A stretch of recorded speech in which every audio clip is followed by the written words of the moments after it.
Olá pessoal, tudo bem? Sejam mais uma vez bem-vindos ao último episódio da série aqui no YouTube de fintechs que se destacaram na Febraban Tech. Um convidado bem especial hoje, né? Vamos falar com uma das campeãs da última Arena Fintech, né? Bom, para quem ainda não me conhece, meu nome é Gilberto, sou investidor e fundador da Cadimotech Ventures. Nosso programa é além de investir em startups, queremos trazer conteúdo relevante para esse ecossistema, conectando empreendedores, investidores e o mercado. E por favor, quem está assistindo aí, aproveita para se inscrever no canal, ativar o sininho, né? Assinar a nossa newsletter, comentar depois, porque o algoritmo maníaco depressivo, sem essa conexão, ele não vai levar isso para mais gente, né? E bora lá! Hoje, papão com Fabrício Sanfa, CEO da Judite, a primeira integradora de dados jurídicos do Brasil, né? Então, para começar, quem é, atrás do crachá, Fabrício? Boa. O primeiro prazer aí, Gilberto, estar conversando contigo, participando aqui da Cadimotech Ventures, do podcast de vocês. Contando rapidamente aqui minha história. Estou dentro do mercado de fintech, acho que vai fazer 12, 13 anos, então desde 2015, um pouquinho antes de 2015 eu já estava envolvido trabalhando no mercado de fintech. Conheci aqui o pessoal da Judite ainda no meu segundo empreendimento, que foi a Mutual, vim do mercado de crédito, trabalhei com o mercado de crédito com a Mutual, a gente foi a primeira peer-to-peer na época, fazendo empréstimo entre pessoas, né, não só pessoas contra empresas, mas era entre pessoas mesmo, né. Após ali dentro, né, a gente cofundou a Combate à Fraude, hoje é uma das 3 maiores empresas de antifraude do Brasil, e eu assumi ali a 100% operação da Mutual nessa época, e os meus outros sócios foram para a operação da CAF, que surgiu ali dentro, e mais recentemente aí fiquei um tempo mais na área de consultoria, trabalhando sempre próximo ao mercado do fintech, mercado de dados, de inteligência artificial, que foi muito do que eu vim aprendendo dentro do mercado de fintech, muitas das áreas que eu trabalhava dentro de crédito, e recebi o convite aí, vai fazer praticamente um ano para me juntar aqui a Judite como CEO, para essa oportunidade aqui de trazer a Judite para um mercado que é altamente lotado de oportunidades e é um mercado que corre em paralelo com o mercado financeiro, né? Que é a parte de dados, de processos judiciais, dados complementares, para auxiliar aí jornada de crédito, jornada de tomada de decisão de basicamente todo mundo que precisa de um olhar um pouco mais clínico para suas operações. Entendi. Então, quando tudo era mato, lá no mundo de startups, você apareceu lá. 2015 era mato, meu. Não tinha nem o termo de startup estava cunhado ainda direito. Eu me lembro da Mutual. Se eu não me engano, eu estive num evento da Bossa. Hoje eu sou co-investidor da Bossa, mas eu tive ainda quando eu tinha a House of Fintech, né? Levou a Mutual para um evento. Né? Isso, acho que o Leonardo Rebite ali, que foi meu sócio na época, bem conhecido aí, empreendedor serial, cara bom pra caramba. Exato. Eu me lembro da Mutual, e me lembro da Mutual, se eu não me engano, também teve no Espaço Fintech, nem chamava Arena Fintech, na Febraban Tech. Então, assim, eu devo ter conversado com o seu sócio lá atrás, talvez até com você, meu. É tanta gente nesse mercado financeiro, né? Que é isso mesmo. Então, para quem ainda não conhece, como você define o propósito da Judite, né? E como surgiu a ideia de criar essa plataforma de unificar, estruturar e liberar dados jurídicos para as empresas e pessoas, né? Perfeito. Acho que começando um pouco pela parte de como é que surgiu a Judite, acho que ela acaba seguindo mais ou menos um fluxo dos founders da própria Judite. Então, o Leonardo Rebite, que é um dos fundadores aqui é o fundador principal da Judite. Logo que a gente fundou a Combate à Fraude, suído de 2019, de 2019 a 2023 praticamente, ele ficou dentro da operação da Combate à Fraude, e lá dentro da operação da Combate à Fraude, que era a parte de antifraude digital, documentoscopia, etc., tinha um grande desafio que era sempre conseguir dados jurídicos atualizados. Hoje a gente tem mais de 100 milhões de processos ativos no Brasil, todo ano surgem mais de 30, 40 milhões de novos processos judiciais, e não existiam soluções que a gente pudesse ter confiança, né, de que entregasse os dados atualizados para a parte de decisão, de tomada de risco, etc. E lá de dentro o Leonardo percebeu essa dor e falou, e se a gente fizesse alguma questão que mais orientada para a parte de buscar esses dados judiciais, que é uma dor que a gente sente aqui dentro, provavelmente algumas outras empresas do mercado vão ter essa dor também. E ele estava 100% correto. Então, de dentro da Combate à Fraude, o Leonardo fez a saída lá em 2023 e focou. E é até engraçada a história, porque a história da Combate à Fraude foi exatamente assim. A gente tinha a Mutual, e de dentro da Mutual a gente tinha um problema de fraude muito grande, e aí a gente, se a gente não está conseguindo encontrar no mercado algo que nos atenda, será que a gente consegue fazer alguma coisa aqui que vai nos atender? E aí surgiu o Combate à Fraude, que hoje virou gigantesca, enfim, hoje fez a captação mais recente, foi coisa de 20, 30 milhões de reais, então uma empresa que cresceu, alavancou muito bem, e de dentro da combate à fraude surgiu a Judite para também resolver uma dor que era vista pelo mercado e que era vista pela própria empresa. Então o Leonardo fez essa fundação no início de 2023, ele contava dentro ali da combate à fraude, né, e saiu mais ou menos ali pro final de 2023 para tocar 100% da operação. Eu me juntei um pouquinho depois, vai fazer um ano agora, me juntei em agosto de 2024, a convite do Léo, para assumir a operação como CEO, mais como conselheiro e como um consultor estratégico para a parte de crescimento, que é muito do que eu já vinha fazendo para outras empresas do mercado. E a gente surgiu para resolver uma dor muito simples. A gente precisava de dados mais atualizados possíveis dos processos judiciais. Então, quando a gente vai olhar uma foto de uma empresa, de um sócio, de uma pessoa, às vezes uma defasagem de 60, 90, 100 dias pode trazer um prejuízo para uma operação. E a dor que a gente queria resolver era que não houvesse essa defasagem, era que de fato o dado tivesse mais atualizado. Então a gente surgiu inicialmente com esse foco, né? Vamos ter o dado mais atualizado possível, vamos estar conectado em tempo real com os tribunais, conseguir trazer essa transparência dos dados para a gente conseguir, né, auxiliar as empresas nessa tomada de decisão. Então, nosso foco surgiu dali. Ao longo dessa jornada, que não é muito longa ainda, a gente tem pouco mais de 2 anos de operação de empresa, né, e de go-to-market, pouco mais de um ano, então ficou 1 ano e pouquinho de desenvolvimento de solução, de estratégia, etc., para a gente estar comercialmente falando da Judite há pouco mais de um ano. E de um ano para cá a gente vem percebendo que o mercado é muito maior do que a gente estava imaginando inicialmente. Não é só a necessidade de dados atualizados, a gente focou em construir uma base de dados próprias para a gente também conseguir entregar esses dados rápidos, sem a dependência 100% dos tribunais, sem questão de intermitência. A gente começou a ver que tinha um potencial muito legal de explorar esses dados para construir modelos de IA orientados para o mercado jurídico.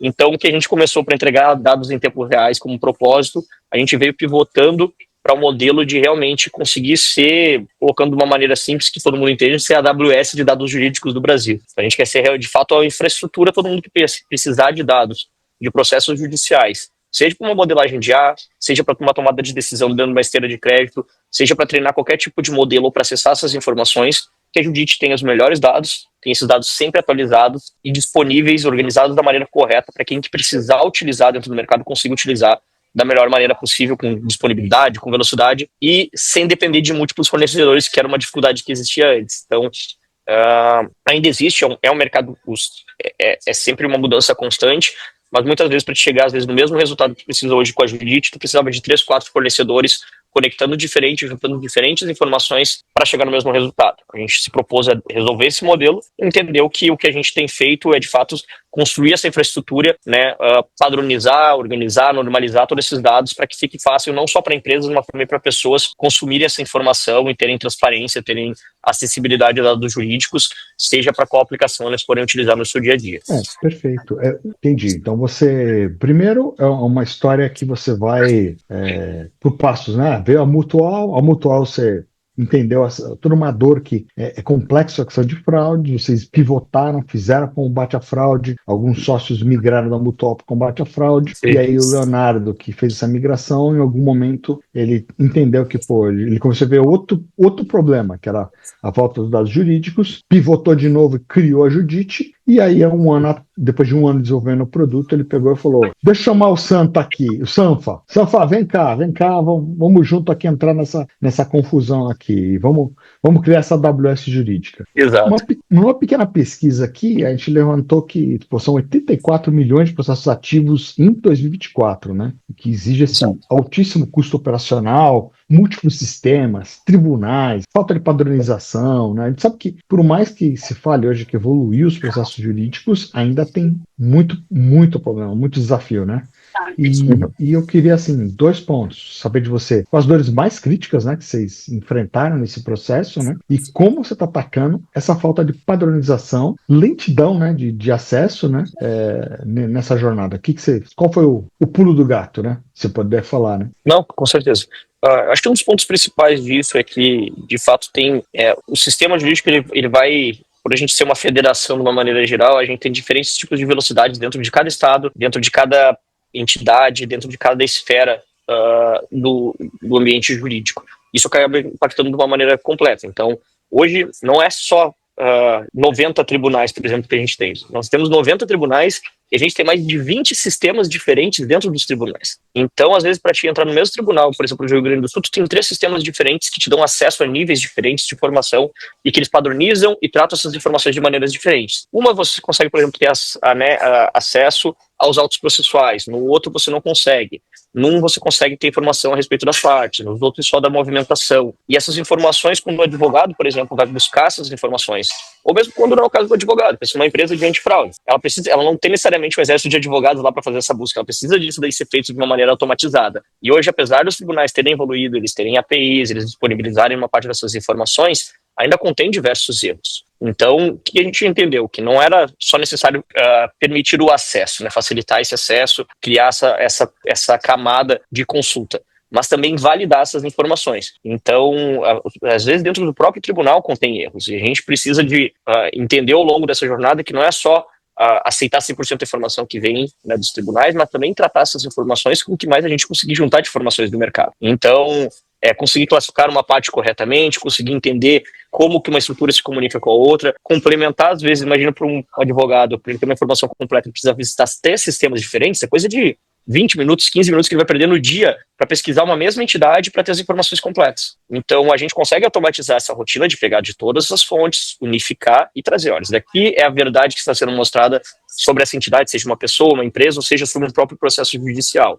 E essa unificação desses dados, essa padronização, é o que faz diferença ali na ponta final. Obviamente, tendo esse dado de uma maneira confiável, entregando ele na velocidade, principalmente quando a gente está falando aqui de fintech, se for consultar todas essas informações nos tribunais, mesmo de maneira automatizada, são 27 estados, são vários sistemas diferentes, ainda existe, né, um gap de tempo. Então, a gente entendeu que não só a gente precisava dessa informação, né, em tempo real, mas também nós termos o nosso banco de dados, né, com essas informações dentro de casa, mantendo eles atualizados para os casos de uso em que é necessária essa velocidade da entrega, a gente conseguir prover o mais rápido possível para uma jornada, por exemplo, de crédito. Não posso deixar o cliente esperando 1 minuto e meio enquanto eu vou com um algoritmo lá com um robô em cada um dos tribunais, buscar a informação e trazer.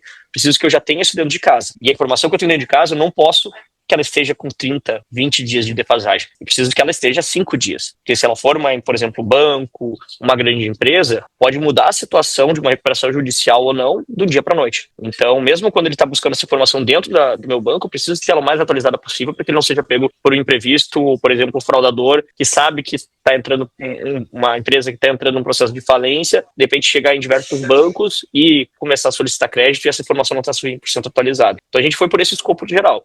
Padronizar, trazer isso, manter atualizado, juntar diversas fontes de dados para ter certeza que essas informações estão condensadas corretamente, né? Buscar de múltiplas informações, validar com os tribunais e disponibilizar de maneira rápida. Então foi mais ou menos esse caminho que a gente veio fazendo e realmente criando um perfil, que é algo muito que a gente tem se apoiado, é de criar um perfil jurídico de pessoas e de empresas e de entidades de uma maneira geral. Para que, por exemplo, quando tu vai consultar uma empresa, eu consiga criar a foto, saber quantos processos ela tem no polo passivo, no polo ativo, quanto que ela deve, quanto que ela tem que pagar, qual que é a foto dela no lado trabalhista, no civil, no criminal, no ambiental, se ela tem eventualmente condenações, talvez por uma questão me fugiu totalmente a palavra, mas de governança. É importante verificar se não tem processos por mão de obra escrava. Então a gente focou muito em construir essa fotografia de empresas e pessoas, não só olhando para o processo, não só olhando para o tribunal, mas montar esse profiling jurídico, que a gente chama aqui dentro de casa, e ter essa informação real time e montar como se fosse uma identidade, né, de pessoas e empresas com essa fotografia geral de todos os relacionamentos processuais delas. E com isso a gente se diferenciar no mercado e conseguir entregar uma informação mais rápida, mais curada para que nossos clientes. Perfeito. Então, assim, fica muito claro que esse desafio, como você falou, não é só os 90 tribunais, são mais de 20 sistemas com padronizações totalmente distintas, né? Muito legal essa coisa que você falou de não só ter consultas online, né? Você ter sua própria base de dados, né? Eu vou até falar sobre isso mais aqui para frente.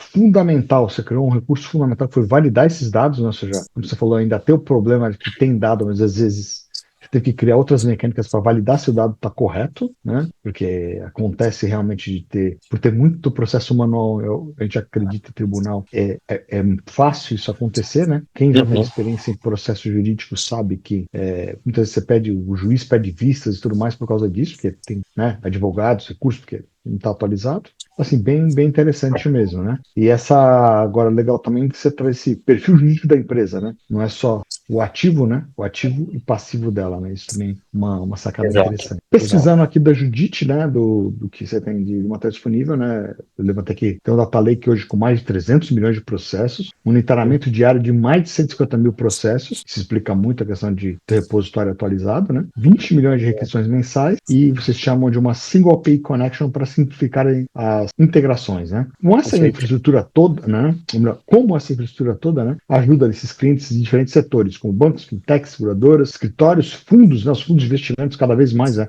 A indústria de FDICs crescendo, né? E quais, né, são os diferenciais que fizeram muitas clientes dessa base migrarem, né, de outros fornecedores, né, estão migrando, né, de outros fornecedores para vocês, né, que é um mercado, o mercado jurídico, ele naturalmente ele tem uma resistência, né. Eu sempre brincava, né, quando eu vendia sistema, tinha dois caras que eu não queria falar no banco, o cara da TI e o jurídico. São dois, parece que eles não Exato. gostam de fazer negócio, né. Eles têm. Exato. Sempre que a gente coloca, eu acho que a questão de entrega de valores depende muito da aplicação. E isso é uma coisa que a gente focou muito. Quando a gente fala desse single API, é muito no foco de a gente não só está entregando os dados, a gente está cada vez mais produtizando a nossa própria API para os casos de uso dos nossos clientes. Então, hoje, por exemplo, nós temos a parte a gente chama de consulta histórica. Então, é o único endpoint que o cliente vai solicitando ali, eu vou te entregar toda a foto daquele cliente, sem precisar escolher qual que é o sistema, se tu quer informar, de onde é que você quer informação, etc. Então, eu me preocupo de fazer esse tratamento de dados, disponibilizar isso de uma maneira única para que o cliente consiga ter de uma maneira mais simplificada possível a informação na mão dele. E a gente foi entendendo ao longo do tempo também que esses casos de uso, eles mudam. Então, a gente começou inicialmente, e assim, acho que boa parte dos nossos clientes principais, até uns 3, 4 meses atrás, eram principalmente dentro do mercado financeiro. E com um caso de uso muito simples. Dentro da minha esteira de crédito, eu quero verificar se esse cara tem envolvimento com o processo de lavagem de dinheiro ou não, porque isso é importante para minha decisão. Ou, por exemplo, para alguma questão de compliance, de background check e verificar essas informações. Isso, vamos dizer assim, foi o básico que a gente entendeu, que a gente provia no mercado, que era a dor que a gente tinha dentro da própria combate à fraude. Hoje, a gente já está numa esteira de utilizar esses dados e essa importância de ter o Data Lake dentro de casa, né, ter essa base de dados, que é prover soluções mais inteligentes.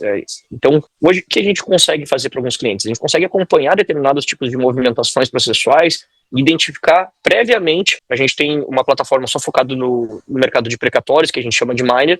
A gente consegue identificar um precatório antes dele virar um precatório. A gente chama eles de pré-precatórios. Então, a gente consegue analisar uma massa de processos judiciais contra a União, contra o INSS, contra estados e municípios, e com base em determinados parâmetros que a gente foi analisando milhares ali e milhões de processos judiciais que eventualmente viraram precatórios, e com a base de IA, que eu acho que hoje a gente está numa fase muito boa. Eu acho que acho que talvez o mercado jurídico seja o mais importante nesse sentido, porque o mercado jurídico nada mais é do que um grande modelo de linguagem gigantesco, né? Tudo é texto, tudo é inteligência de texto, tudo tem regras específicas bem estabelecidas. Então, os modelos de LLM nos ajudaram muito para fazer esse tipo de análise, em que a gente consegue, por exemplo, olhar movimentações, identificar padrões lá dentro e apontar, olha, esse tipo de processo judicial, a gente pode afirmar com tantos por cento de certeza que ele vai virar um precatório nos próximos 3, 4, 6 meses. E para o mercado de fundos de investimentos de FDIC, isso foi uma informação muito importante. Hoje, essa plataforma é responsável por 10 a 20% da nossa receita, em que eles conseguem ter acesso antecipado a precatórios, eventualmente entrar em contato com essas pessoas ali que têm um crédito a receber, seja por uma parte de transação tributária, seja por uma compra por fundo de investimento, por causa dessas informações. E da mesma maneira que a gente identificou olhando para essa estrutura do lado de precatórios, a gente consegue fazer esse tratamento de dados para outras informações. Então, da mesma maneira, por exemplo, eu tenho um case aqui com bancos que eles costumeiramente tinham um custo muito alto, né, de pagar preposto para representar ele nas ações judiciais. E a gente conseguiu fazer uma análise de aliações monitórias, que é a maior parte disso, de identificar, olhando para valor de causa, para provas, né, que estão dentro da petição inicial do cliente, para as movimentações, para uma série de informações, e já dar um indicativo para ele, olha, não vai fazer sentido nesse caso, tu pagar um preposto, porque olhando para a tua base e para a base de outros bancos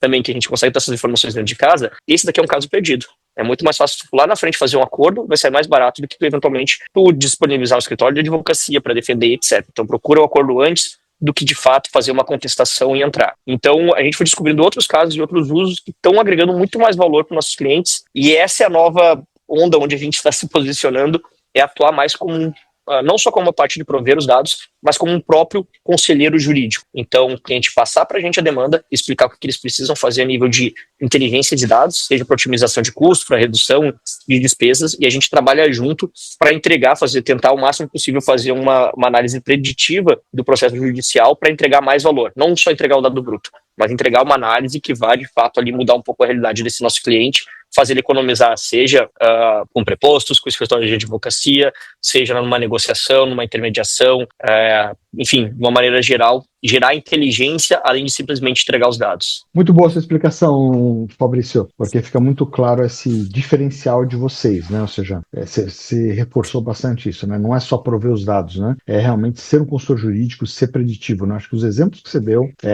tanto de precatório quanto de preposto, fundamentais para essa explicação, né? Fica bem claro, né? Então, a evolução que vocês começaram desde essa, que seria uma simples API, né? Que se tornou uma ferramenta para você poder gerar oportunidades, né? E o que você falou, esse momento de IA, né? Muita gente pensa que muitas pessoas hoje querem fazer as coisas de trás para frente, né? Olham o problema, né?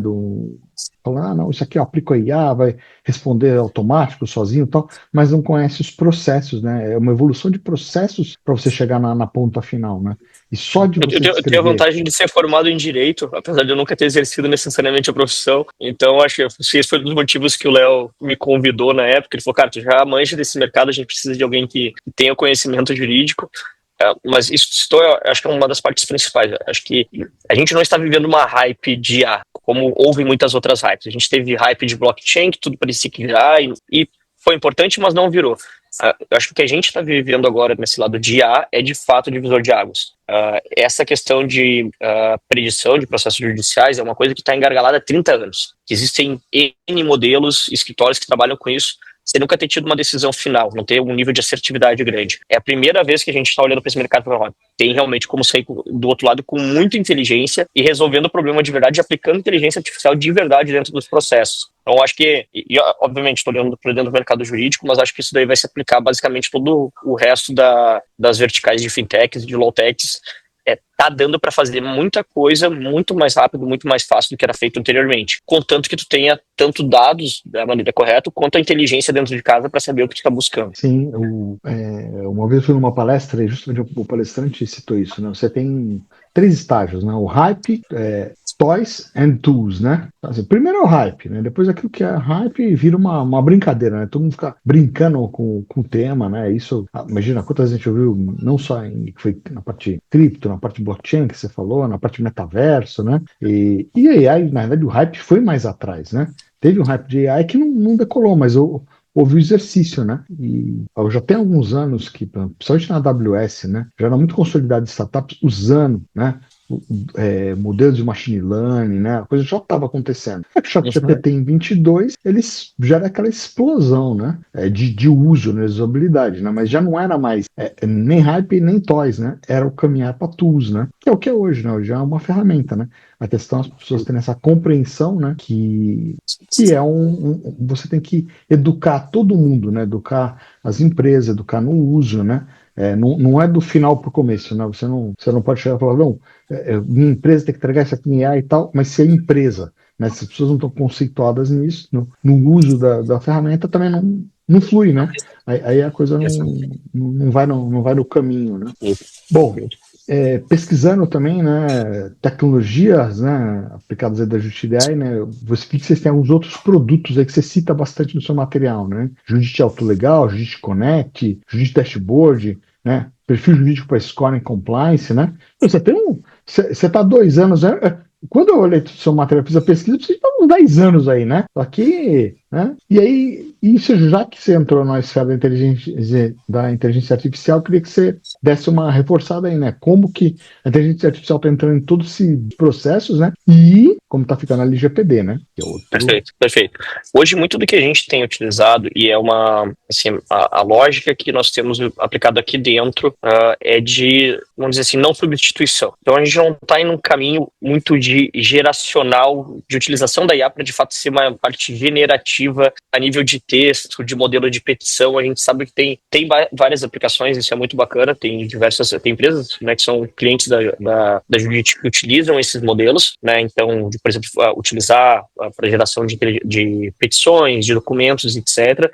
A gente tem como tese ir para um lado um pouquinho diferente, até porque a nossa expertise atual está em cima da parte de modelo de dados. Então, muito do que a gente tem utilizado na parte de IA é para auxiliar e classificar a informação da melhor maneira possível para quem for fazer o uso lá na ponta para criação, seja de modelos proprietários de IA, seja para modelos de criação de documento, elas utilizem a nossa base de dados de uma maneira que já esteja tratada. Então, hoje a gente utiliza muito aqui a parte de criação de sumários das próprias peças judiciais, então analisar uma série de movimentações. Por exemplo, os tribunais eles não dão de uma maneira clara, né, quem que foi o ganhador ou perdedor de uma determinada ação, quem foi condenado e quem não foi. Essas informações, elas estão dentro das movimentações, às vezes dentro dos anexos do despacho de um juiz. Então a gente treinou modelos que leem essas informações e que conseguem já classificar de uma maneira simples quando que foi uma condenação, qual que foi o valor, qual que é o cálculo atualizado daquele valor desde o momento, lendo todas as informações, vendo a proposição inicial da petição foi o valor de 10 mil, mas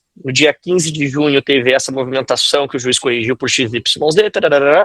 A gente tem modelos que fazem só a parte de cálculo, a gente tem modelos que fazem só a parte de interpretação para decisão, então para ver se teve um julgamento procedente, improcedente. A gente tem modelos que utilizam só para a parte de arquivamento, para ver se o processo está ativo ou não está ativo, que são informações que nem todos os tribunais têm. Então, muito do que a gente tem utilizado aqui dentro de casa é para padronizar e melhorar esse dado para que ele esteja mais pronto possível para o consumo por outras ferramentas de IA. Nós estamos fazendo, obviamente, a gente tem algumas outras estruturas e principalmente treinamentos que a gente faz, como esse que eu te disse, né, da parte de precatórios, em que a gente aplica, né, o modelo olhando para algum desfecho final que a gente quer procurar, mas é sempre olhando para essa questão de ou previsibilidade, né? Então identificar melhor padrões dentro de determinados processos para que isso sirva como norte, ou dentro de casos de uso específicos de clientes. Então, até por uma questão de concorrência com os nossos clientes. A gente é uma empresa 100% focada no B2B. Então, a gente não quer estar indo lá na ponta final do cliente final, fazendo uma geração de uma petição, quando a gente tem vários clientes aqui dentro de casa que fazem esse trabalho. O que a gente quer?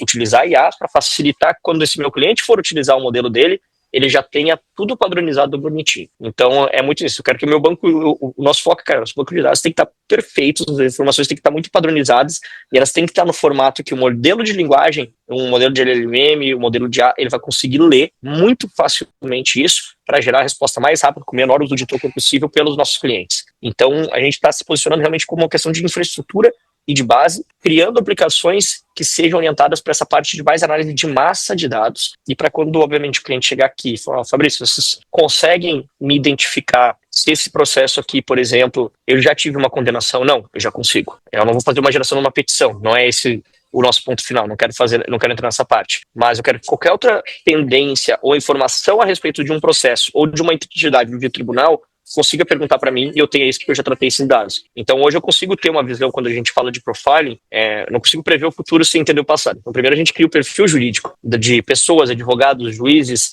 comarcas, tribunais, e com base nisso eu consigo identificar para um cliente meu que é escritório de advocacia e falar, olha, esse tribunal onde tu está entrando contra essa outra parte, que é uma pessoa física, geralmente eles decidem dessa maneira, com base nessa classe de ação, nessas movimentações, no histórico de decisão do juiz.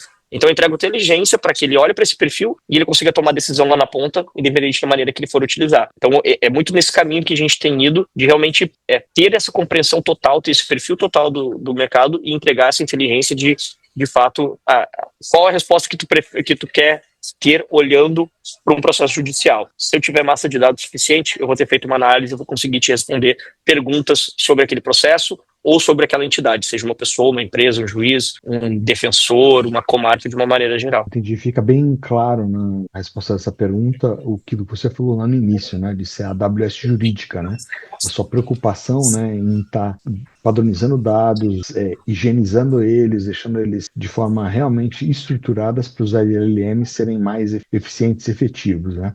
E também fica claro, né, na sua explicação, essa coisa do B2B, né? Então, você que é instituição financeira também que está vendo, né, ou você que é founder de startup que está hoje preocupado em usar a inteligência artificial, achou que a proposta e o modelo do Fabrício, ele esclarece uma série de quesitos no que se diz respeito à AI nesse momento que a gente está atravessando, né? Que muita gente acha que é plugar o ChatGPT, meter um proxy, né? E ó, tem o AI aqui na minha aplicação, né? Legal, aí, ó, né? E não é isso, Vai um né? pouquinho mais longe do que isso.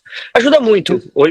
Hoje assim, é fácil de ver quanto que simplificou, mas para de fato ter uma base de conhecimento hoje, para você ter noção, todos os processos que a gente tem na nossa base, a gente rodou modelos em cima para eles entenderem 100% todas as movimentações, resultado final, etc. Então, a gente tem um modelo treinado em cima de 300 milhões de processos judiciais que olhou todos os processos, todas as movimentações desse processo. E olha todos os dias novas, né, obviamente dos que não estão arquivados definitivamente, todos os processos estão ativos, a gente tem um modelo correndo em cima de novo, toda vez que tem uma movimentação nova, identificando, vendo se aquilo muda algum parâmetro, para a gente ter inteligência, né, se retroalimentando ali dentro. Então, esse é um dos pontos que é bem importante. Dá para fazer muita coisa com modelos simples, mas com a base bem estruturada e com modelos um pouco mais avançados, dá para fazer muito mais. Entendi. E, bom, outra coisa que você aborda também é que, para quem é founder aqui, ele faz um desafio aqui para deixar qualquer founder aqui com o cabelo em pé, né? O Fabrício coloca na matéria da Judite que a integração é simples e eficaz, não, em minutos, não em semanas, né? A gente no mercado financeiro está acostumado com meses, né?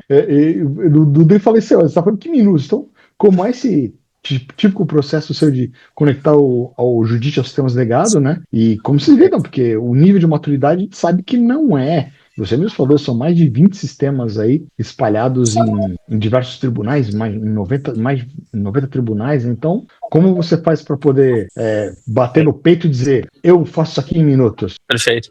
Não, é justamente essa questão. Acho que um dos focos principais que a gente tem aqui dentro, e é uma das, vamos dizer assim, não vou dizer sorte, mas é uma das coisas que geralmente quando quem está começando a empreender tem uma grande dificuldade, que é encontrar de founders experientes e que saibam o que está fazendo.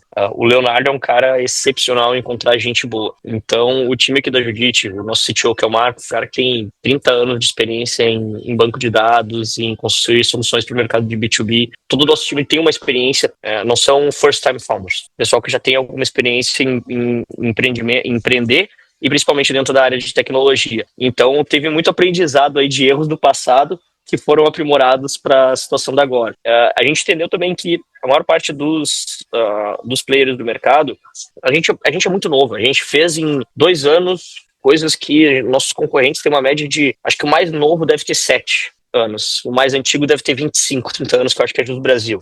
Então, a gente aprendeu muito também olhando para os concorrentes e para a nossa própria experiência. Então, a gente buscou trazer como inovação não só essa questão de ser esse banco de dados, mas também ver como a gente poderia simplificar. A gente sabe que não é fácil, e qualquer um que for tentar fazer uma integração, né, de uma API jurídica, vai bater numa parte que eu não sei nada sobre o mercado jurídico. A gente focou muito para, vamos simplificar. Quando às vezes tu vai olhar algumas soluções, quero monitorar um processo. Mas quer monitorar ele olhando para a informação do tribunal, quer monitorar ele olhando para a informação do diário oficial, ou do não sei o que, ou do não sei o que. Quem chega novo, cru nesse mercado, não faz ideia que existem 5, 6 maneiras de tu monitorar um processo. O que a gente faz? Quer monitorar? A gente monitora. Tu conecta nesse pontinho aqui, eu vou monitorar. Eu não preciso te explicar de onde é que eu estou pegando a informação.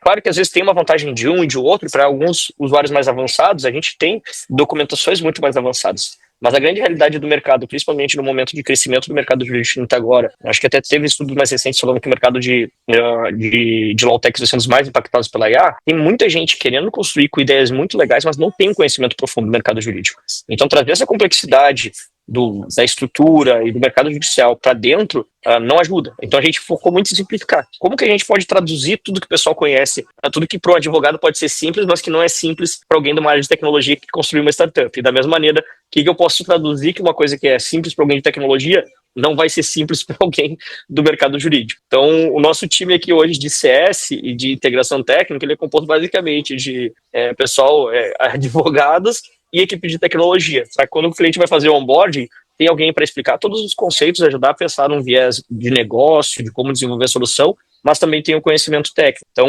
técnico não só tecnológico, mas técnico do mercado jurídico mesmo. Então, a gente foi pensando muito na API, na estrutura de dados disso. Não dá para ir tão profundo no nível de conhecimento. Tem que ter, obviamente, quando a gente está falando com um banco, obviamente o pessoal tem um know-how e tem um nível muito mais avançado, mas tem muita startup legal aqui dentro de casa, e os founders, pô, nossa, eu quero construir isso. Sabe como que eu posso sair do outro lado? Pô, sempre que com a gente vai botar a equipe, a gente vai conseguir fazer você sair do outro lado. Então tem muito essa questão de consegue ser rápido por causa disso. A gente senta junto e ajuda a realmente desenvolver. Muito bacana. Isso realmente a gente que está na jornada, né, vê a diferença quando você acaba dando consultoria gratuita para o seu cliente, né? Eu lembro disso, minha primeira jornada, eu aprendi tanto de mercado financeiro que eu entendo que quando eu encerrei minha jornada, naquele momento eu estava conhecendo muito mais de mercado financeiro do que tecnologia, né? Que foram anos atendendo no mercado financeiro, lidando, trabalhei em banco também, né? Então eu entendo muito bem quando você fala isso. Já tem a formação jurídica, isso acelera em muita coisa, né? Exato. E isso levou vocês, né, a ganhar também lá na Arena Fintech, né, ser uma das ganhadoras, né? Eu queria que você contasse um pouquinho, né? A gente criou essa série para falar sobre a Febraban também, né? Então, você que está finalizando a série, né? O vídeo, um dos outros entrevistados foi a Flourish, né? Que é investida da Cadimotec, junto com o Bruno, né? E eu queria que você contasse um pouquinho, primeiro, como é que foi, né? O seu pitch lá, né? Para você ganhar, e como foi a experiência, se você já teve em outros verões na Febraban, mas não como Judite, né? E qual que era a ansiedade, né? O que você esperava, né, nesse evento que a gente muitos, né, que estão no mercado, lógico, financeiro é enviesado, vai dizer que é o maior evento de tecnologia, né, do Brasil, né? Mas é um evento que com certeza em tecnologia no Brasil é um dos mais relevantes, até não só pelo quantidade de pessoas, mas pelo nível de pessoas que vão, né? Ou seja, você tem decisores no evento que estão presentes. Então, eu queria que você compartilhasse com a gente essa experiência, né? Perfeito. Acho que pra gente, assim, pra mim particularmente, acho que o meu primeiro investidor eu encontrei lá dentro da Febrobotec. Então, o Daryl, que é inclusive investidor da Judite hoje, ele foi investidor da Mutual, ele foi investidor da Combate à Fraude. Então, a Febrobotec foi a primeira, assim, a porta de corporate venture, assim, que eu tive contato, né? Então, ele foi investidor da Mutual e veio acompanhando as jornadas aí do Leonardo, principalmente, né? Investindo em diversos negócios ali.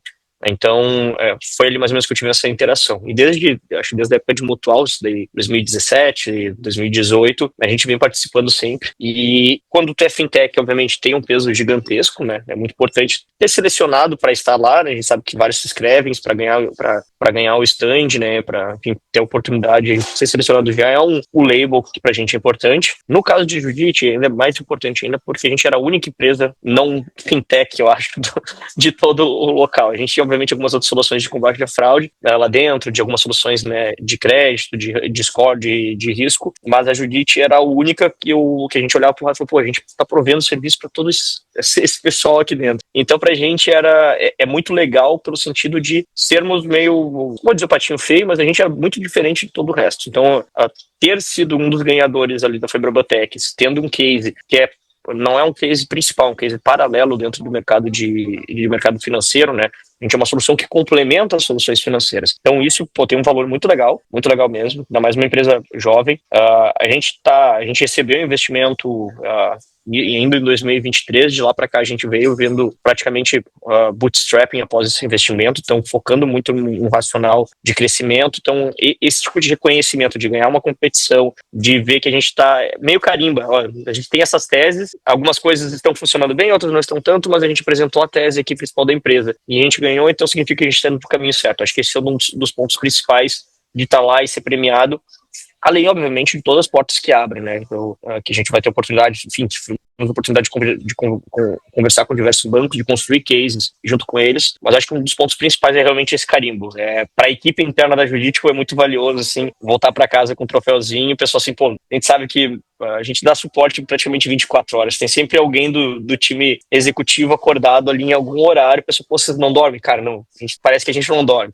Então, meio aquele carimbinho que dá vontadezinha da gente continuar mais, daquela energia, mostra que todo mundo está se sacrificando no final de semana, trabalhando até tarde, etc., para entregar uma solução legal para o mercado, que de fato está sendo visto aquele esforço. Então, foi muito prazeroso e teve um valor muito legal para todo mundo. E, enfim, abre diversas portas. A gente tem conversas até hoje que a gente está tocando, a gente saiu de lá basicamente.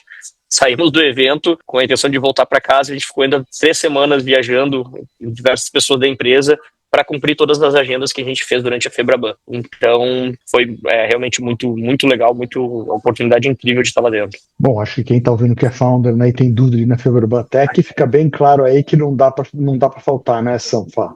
E Não dá. Não dá parabéns, mesmo. Né? Parabéns mais uma vez pela conquista. Como você falou, um time trabalhando século 24 é uma honra, né? E não é fácil, né? Ganhar, né? E você agora coloca também, foram 3 semanas para cumprir as agendas geradas, né? Ou seja, gera mesmo leads, né? A Febraban Tech, né? Ela não é incrível. Não é pouca coisa, né? Você põe um esse é um ponto. É um mercado nada relacionado em tese com o mercado jurídico, mas pra gente é o melhor evento que a gente está desde o primeiro. Vai ser o nosso segundo ano de participação, obviamente, mas enfim.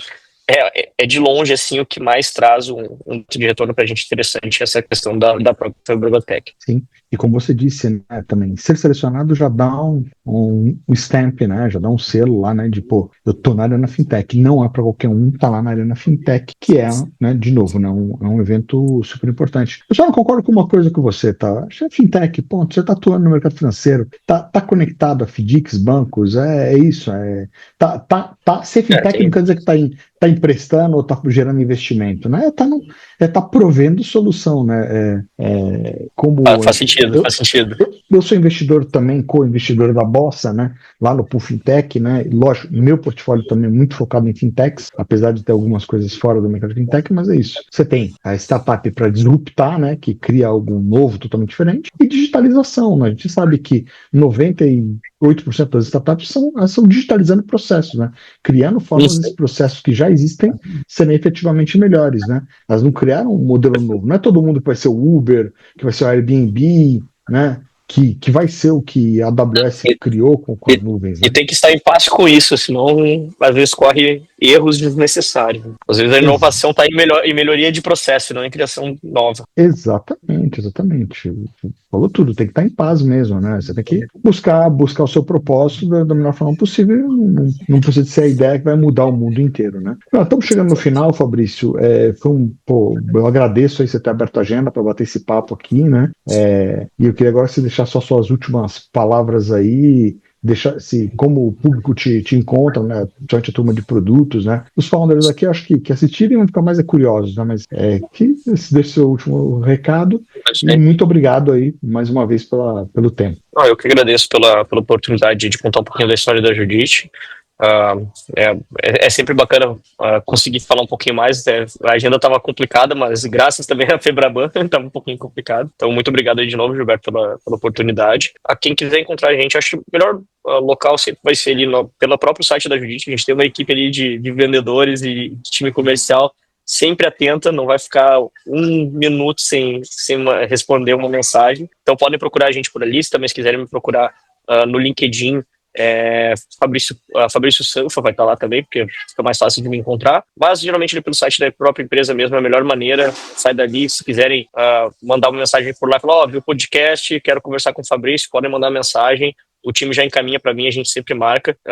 Eu sempre falo aqui, se puder deixar de mensagem para, enfim, quem estiver empreendendo de uma maneira geral, a gente não, principalmente no tamanho de operação que a gente está, ainda que a gente esteja crescendo bastante, a gente nunca sai de perto. Então, eu faço questão de conversar com o maior número possível de clientes que entram em contato com a gente sempre. E a gente só chegou até aqui de conseguir ganhar a premiação da Febraban Tech, etc., porque a gente está sempre 100% envolvido com o nosso cliente e ajudando a construir qualquer coisa a 4 mãos. Então, se alguém estiver ouvindo, tiver qualquer ideia, quiser conversar sobre alguma coisa sobre o mercado, tirar uma dúvida, explorar alguma solução, entre em contato, que a gente vai ter sempre o maior prazer possível de ajudar e, enfim, fazer todo mundo ser do outro lado. Perfeito. Muito obrigado mais uma vez, Sanfa. Bom, fica o convite para quem chegou até aqui de se inscrever no canal, ativar o sininho, compartilhar e dar like nesse conteúdo, né? Tanto se você vê no LinkedIn quanto se vê no YouTube, né? Para poder chegar para mais gente, né? E, mais uma vez, brigadão. Um abraço a todos.